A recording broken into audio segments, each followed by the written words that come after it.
Como sabemos, las encuestas sirven para recoger información de una muestra de la población y por ello es necesario conocer dos aspectos fundamentales de las mismas, el cuestionario y el muestreo.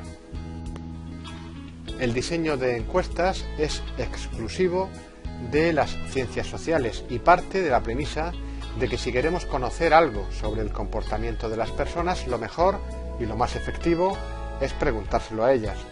Los resultados de una investigación basada en encuestas son válidos y fiables siempre y cuando se utilicen procedimientos científicos. De ahí que se utilicen ciertos términos para comprender mejor este proceso. Vamos a explicar a continuación estos términos. En primer lugar, ¿qué es población o universo?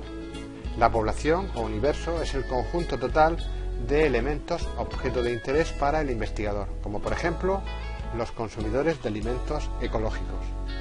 Un elemento, por su parte, es la persona o entidad de la cual se obtienen los datos y se solicita información. Siguiendo con nuestro ejemplo anterior, un elemento sería una persona que consuma alimentos ecológicos. La unidad muestral son las unidades de la población objeto de estudio que están disponibles para su selección en el proceso de delimitación de la muestra. Normalmente, elemento y unidad muestral coinciden, pero hay otras investigaciones más complejas donde se eligen a los elementos después de un proceso de selección de unidades muestrales. Por ejemplo, cuando la población es muy grande, se eligen en primer lugar grupos representativos de la población y más tarde se eligen a los elementos objeto de la encuesta dentro de cada uno de estos grupos.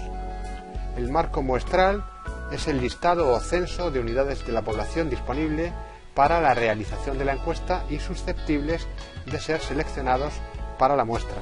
El tamaño de la muestra, por su parte, es el número de elementos que componen la muestra. El trabajo de campo es el conjunto de acciones encaminadas a obtener de forma directa datos de las fuentes primarias de información, es decir, de los elementos seleccionados, y en el lugar y tiempo en que se suscita el conjunto de hechos o acontecimientos de interés para la investigación. Otros conceptos fundamentales son los errores muestrales y errores no muestrales. El error muestral es el error que se comete por estudiar una muestra y no toda la población. Evidentemente, cuanto más se acerca el número total de individuos de la muestra, es decir, el tamaño de la muestra, a la población total, el error será más pequeño. El error no muestral, por su parte, es ajeno al tamaño de la muestra y se puede dar en el proceso de investigación debido a una serie de factores. En primer lugar, a que la población no ha sido definida correctamente o el marco muestral no representa bien la población objeto de estudio. En segundo lugar, puede que el cuestionario esté mal diseñado. También pueden haber errores en el trabajo de campo, cuando la información no se recoge de la forma adecuada. Además, pueden existir errores en la codificación y tabulación de los resultados y, por último, puede haber errores debidos a análisis estadísticos mal realizados. Esto ocurre cuando no se eligen correctamente las técnicas estadísticas para el análisis de los datos y de las relaciones entre las variables. En definitiva, el reto del investigador es que la muestra elegida sea lo suficientemente representativa de la población como para que los resultados puedan generalizarse. Una mala elección de la muestra tiene consecuencias nefastas sobre los resultados de la investigación. Una vez seleccionado el tamaño de la muestra y elegidos los elementos o unidades muestrales, el siguiente paso consiste en realizar el cuestionario sobre los mismos. El cuestionario es un medio útil y eficaz para recoger información en un tiempo relativamente breve. Podemos definir el cuestionario como el soporte, documento o formulario que recoge las preguntas que se formulan en una encuesta a las personas seleccionadas en la muestra. La elaboración de un cuestionario no es una tarea fácil, implica controlar una serie de variables y aunque pueda parecer sencillo para un profano en la materia, la elaboración y validez de las preguntas son procesos complejos que requiere de profesionales de la investigación comercial. Un cuestionario debe cumplir con los siguientes requisitos. Debe utilizar un lenguaje sencillo, realizar preguntas claras y con términos adecuados, debe facilitar el recuerdo, evitar que el entrevistado deba realizar cálculos, utilizar preguntas cortas, siempre que sea posible, debe utilizar un orden lógico en las preguntas, informar al entrevistado de la confidencialidad de sus datos y del objetivo de estudio y no olvidar los datos de clasificación.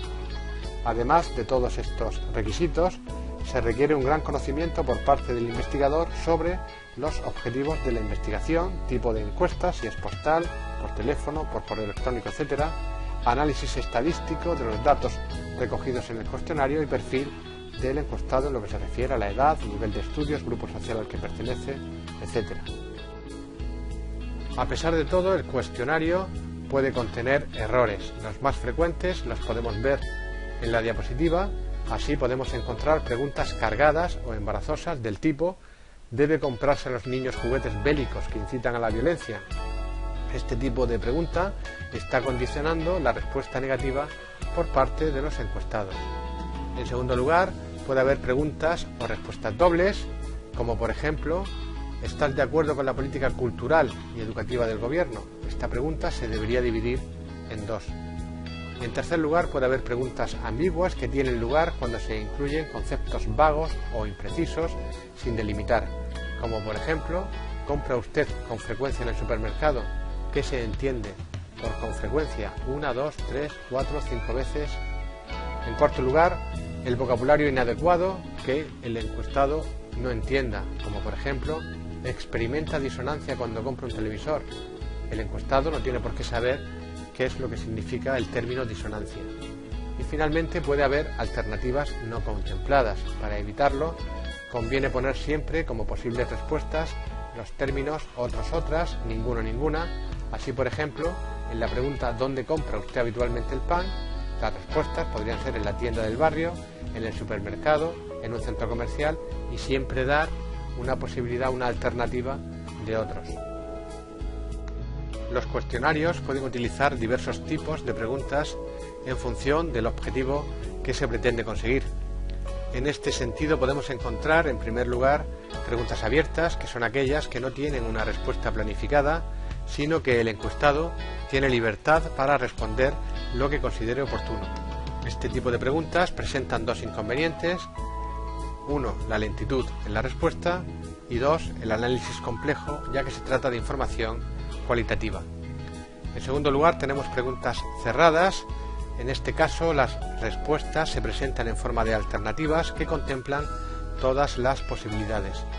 Las respuestas son rápidas y el análisis es más sencillo que cuando se trata de preguntas abiertas. Sin embargo, el inconveniente es que en ocasiones las respuestas no contemplan todas las alternativas, pero se obliga a contestar al encuestado.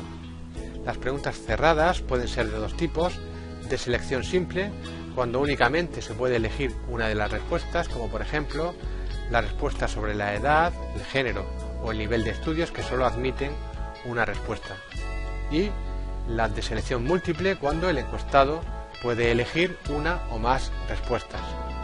En tercer lugar, las preguntas también pueden ser semicerradas, que se hacen precisamente para evitar el problema que representa dejar fuera alguna alternativa o por la dificultad de detallar todas las respuestas posibles. En este caso se da la posibilidad de elegir una última respuesta de carácter más abierto. Por ejemplo, en la pregunta ¿cuál es el motivo del viaje?, las respuestas podrían ser de negocios, de placer, de turismo, por compromisos familiares, pero también podemos cerrar la respuesta indicando otros motivos.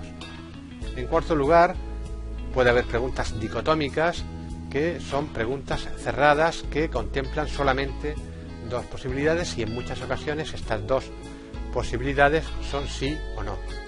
En quinto lugar, tenemos preguntas filtro, que sirven para seleccionar los elementos que van a responder las preguntas siguientes del cuestionario. Por ejemplo, ¿es usted consumidor de cerveza? Si es no, no hay que contestar a las siguientes preguntas. También existen preguntas de control que tienen como finalidad comprobar el grado de sinceridad del encuestado. Por ejemplo, en nuestras tiendas se exponen regalos para niños. ¿Los ha visto usted? Si el encuestado contesta a la pregunta afirmativamente, estará mintiendo, ya que no se venden tales regalos. En séptimo lugar tenemos lo que se conocen como preguntas de escala. En este caso el encuestado responde situándose en una escala numérica o gráfica con una serie de categorías o puntuaciones. Es un sistema de preguntas muy utilizado y existen escalas de diferentes tipos, siendo la más conocida la escala tipo Likert, donde el entrevistado tiene que elegir entre un abanico de respuestas que van desde completamente en desacuerdo a completamente de acuerdo, en un rango que suele oscilar entre las 5 y las 7 categorías.